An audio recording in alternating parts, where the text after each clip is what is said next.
Okay everyone, welcome back to another video on the channel. Today we're back on GT Sport and we're back with the FIA Nations round number 8 at Interlagos in the N400 race, which pretty much was a single make race in the Porsche 911 GT3 2016 model. Obviously there was one other car, I think an F40 in this race, however the majority were going for the Porsches. It was probably the best car to use.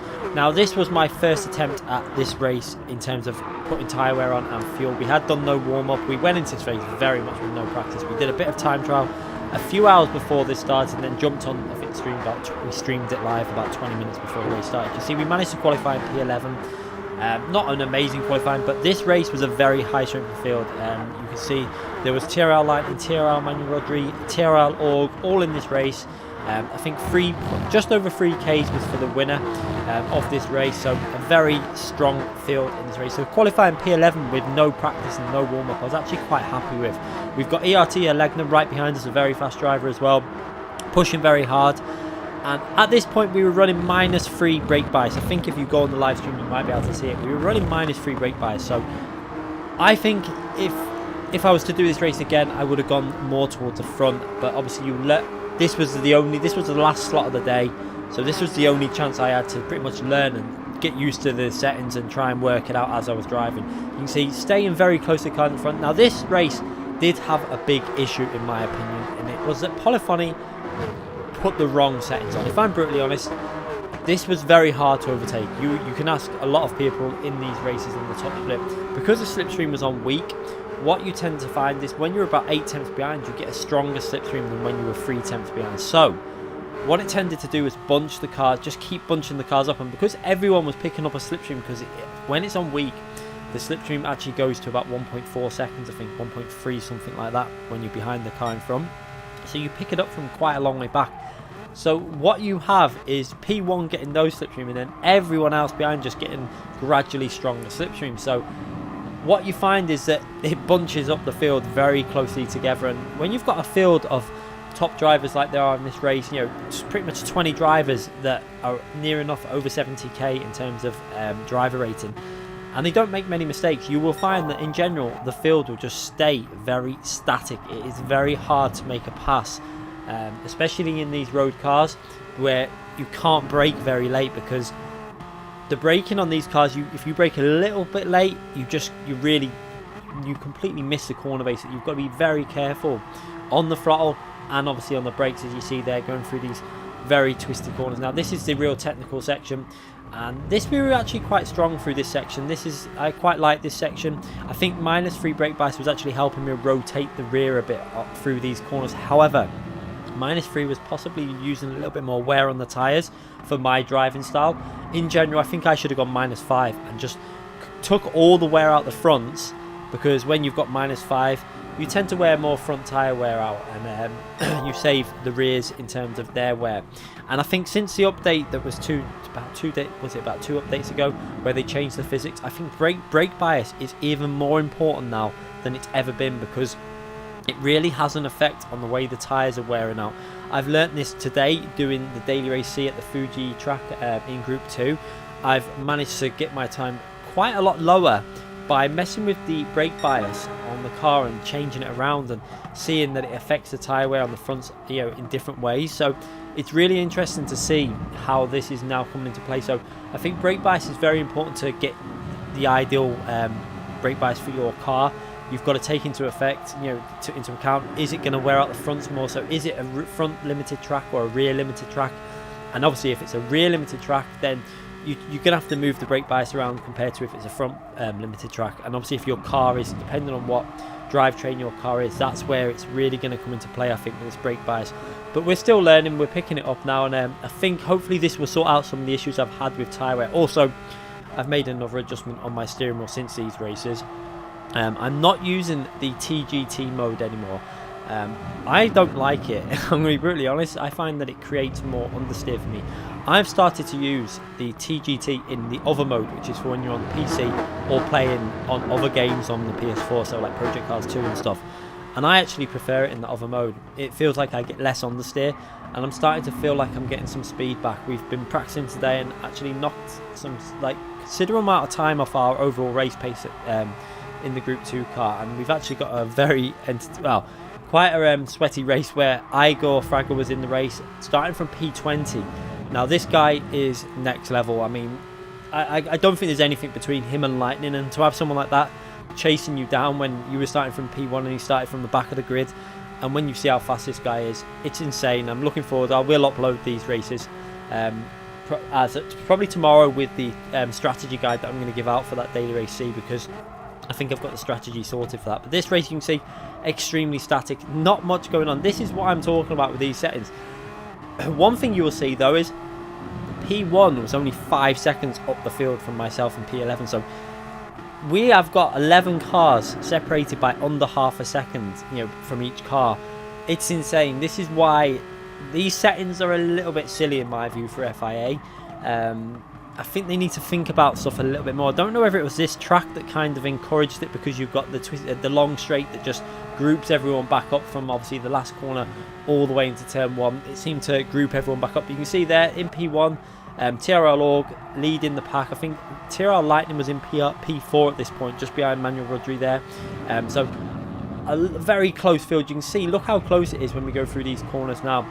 Everyone's just pretty much stuck behind the car. Whenever you do get close to a car behind, it was really hard to get the power down or try and outbrake yourself, because you end up just not having the front grip to brake later. As you see, I was taking a very tight line through there, which I think was probably taking a lot of rear tyre wear out as I was getting back on the power. And you can see my rear right hand tyre is starting to wear a bit, and that's the tyre that's going to cause you the most trouble through corners like this when you're getting on the power.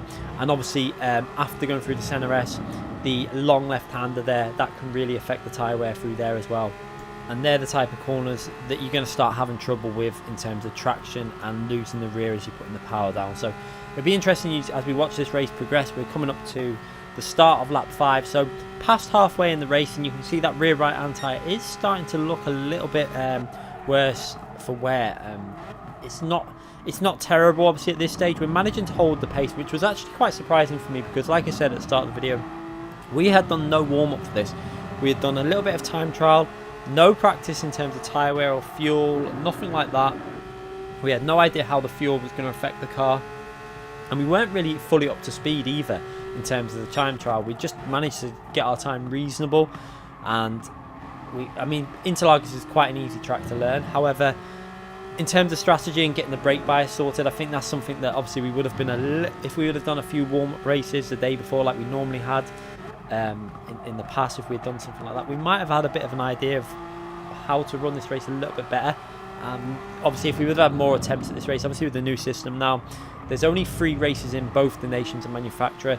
So for people like myself who cannot get on till 8 o'clock sometimes at night, it is a little bit frustrating, because it basically only gives you one chance each race. I think we got on about 8:30, which gave us a chance to do this 9 o'clock race and the manufacturer's race, which you saw the other day at 10 o'clock. Now, a lot of these other drivers, I think the majority of these drivers in this race that we're in now, had done both other slots. So they'd done 2 races before this to really get their eye into the way the car was handling in terms of the tyre wear, in terms of like the brake bias to use and how to drive the car towards the end. And it is an advantage, of course. You know, it will give you that little bit of extra insight into being a bit smoother and looking after them tyres. So I was actually quite happy to be in P11 at this stage of the race. You can see that there's been a bit of a gap developed between myself. I think there's one driver behind me is a Legner, and then there's a bit of a gap just behind the Legner to the next car. So we're starting to lose the slipstream to them. So this is actually not too bad at this stage, because I was happy to come away with a P11, P12, something like that from this race, because obviously little practice and just going in. And in the lobby like this was like a top 24 race. This was you can see the names in there. You can see Joe Mercer got himself up to P3, while TRL Manuel Rodri is in P2 there. TRL Elgin P1, Lightning was in P4. We got OVRD Thunder there in P10 just ahead of me, a Legner behind me. The list just goes on and on that was in this race. Some very fast drivers as we now go into the long right hand corner, and this is another corner that was quite tricky on the pie. You can see OVRD Thunder was starting to lose the rear, driving very aggressive through there. I was trying not to be as aggressive through that section. However, you can see getting on the power now, you can see how the rear is starting to lose a little bit of traction as we're getting on the power on that right rear tyre. It's starting to give up a little bit, and now we're coming to the last few laps in this race. Obviously it was only 9 laps this race, quite a short race. I did expect this to be a bit longer. I was quite surprised when I saw it was only 9 laps. Maybe they could have made this a little bit longer and put a pit stop in. It would have probably been a bit more fun, and actually probably made it a bit more entertaining in terms of strategy, because some people might have pitted early and stuff, just to get the jump on other cars. I think it would have been a good idea, because it probably would have got rid of some of the staticness in the race that you can see at the moment. You know, it's just pretty much a train of cars. No one really making any mistakes at this moment. As we start lap 7, no one's really making any errors. Everyone's just keeping it nice and smooth as we jump on board with the obviously to watch from the replay camera as we watch going through the centre S, and you can really see how getting on the power now, you can see the car starting to lose control at the rear, but you can see it's just starting to a little bit of a drift coming into the handling of the cars. You see Elgato getting very close to the rear of my car there now, and actually looked like he was a little bit faster at this stage. I think his tyres were starting to look a little bit better now, and this is where I think I was having a bit of trouble with tyre. You see there, had a massive moment coming out of that corner there, getting on the power, nearly lost the rear. Had to go defensive then into this right hand corner, managed to just get back in front of him before the corner and take a normal line as we now go through to the technical section. As you see, OVRD Thunder also struggling with a little bit of tyre wear, just like myself, and you can see the rear is starting to really slide around. It seemed to have kicked in a little bit earlier for some drivers compared to other drivers as we look from the replay camera. And look how close that is. That was pretty much 11 cars all within 5 seconds, 12 cars within 5 seconds of each other. Absolutely insane now, as we've managed to get back into that slipstream of OVRD Thunder just about, but we are suffering now on this stage as we're about to start lap 8, and the car is definitely starting to feel a little bit loose at the rear end. And I think at this stage, I think even on the live stream, we were pretty much aware that we were going to probably lose this position to Elgato, and there was no point fighting too hard, because we've got quite a big gap between P12 and P13. You can see it on the map in the top right hand corner. We've got a nice cushion there, so if anything, if he gets past me, I've still got P12, which, although it's not going to be very good points, it brings up another issue with these races. I think a lot of people are talking about it for these type of races where you have 20 people that are all over 70k, and then the issue that you have is that in a race like this, it's a 3k for the win, and you can finish P10, 12, whatever, and come away with just about 1,000 points. Now, someone who is lower ranked and didn't even make it into this lobby and could finish 5th and come away with nearly double your points, purely because of the way that their race is still going to be quite a high ranked lobby. I think there's a couple of ways they could try and correct this, as we see a Legner there managed to get past. I did not fight it. My tyres were really feeling worn at this time, you can see. And you can see on the bottom right hand corner how the car's starting to slide around a lot if you keep an eye on that. And you can see some other cars seem to be struggling also. I think you could see the difference between the way the cars were handling. Some cars were able to really get on the power a lot earlier than other cars, and this is probably due to brake bias, different people using different brake biases and slightly different racing lines and driving styles. You can see Legner taking very wide lines, probably really looking to, if he was doing that, he was probably really looking after the rear tyres, which is why he seems to be really strong now in these later stages of the race. However, getting back to the point situation, I think there are a couple of things that they could do. They could introduce some sort of base points for the top 3 splits, so say 1,000 points base for the top split, 500 for second and 250 for the third split. However, you're still going to get an issue, but it might at least give that advantage. You know, if you've managed to get in the top split for a race in a lobby like this, it is extremely hard to get yourself in the top 5 where the points are. You know, these lobbies are some of the best drivers on the game, so a lot of people were saying about it. I think Tidgeny mentioned it, other people mentioned it, that they need to consider how the points are distributed. Maybe the second split shouldn't be as high if the split 1 is this. Maybe they should judge it on whatever the split 1 is to do with split 2 for points.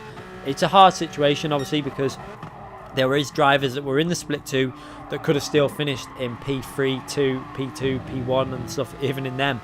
Such is the competition on GT Sport in these FIA races.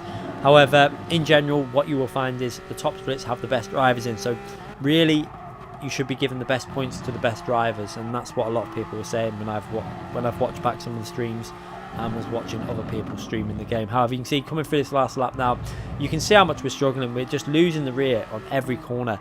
Really struggling with tyre wear. You can see going on the power again. I had to back out the throttle completely twice there on that corner. The rear is just going everywhere for me. You can see I think the white car up ahead is also struggling a little bit of tyre wear. He's losing some positions there, seems to be really struggling to get the power down.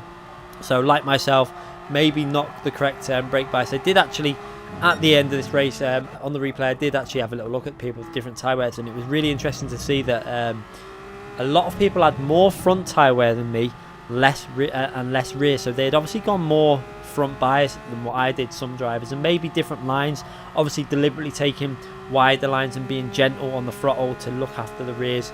But this would have all come down with experience through driving the race a couple of times, as we managed to get over the line in a not too shabby P12, to be honest, in this lobby, driving with some of the best drivers and fastest drivers on the game. So I was reasonably happy with that with no practice, and come away with not a very good, not particularly great, just I think it was 1200 points, something like that.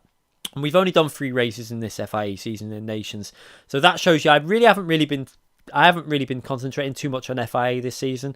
We might try and push the FIA a little bit harder next season, depending on the tracks and stuff, and hopefully we'll have a better season next season. But this season's just been about doing it for fun, doing the odd race when I fancy it, and seeing how it goes. Anyway, I hope you enjoyed that race. It was a very static race, and it did highlight an issue with the settings when they do the road cars. I think they need to get rid of the weak slipstream, because in general that weak slipstream actually stopped overtaking. It doesn't actually help overtaking. What it does, it tends to keep everyone in a train, which is not what we want. We want to see overtaking, obviously. We want to see battling. So anyway, hope you enjoyed that video. Make sure you subscribe to the channel if you haven't already subscribed, and click that notification button so you don't miss any future videos. We'll be back with more streams and videos pretty much every day, so make sure you check them out, and I'll see you all soon. Thanks again for watching, everyone.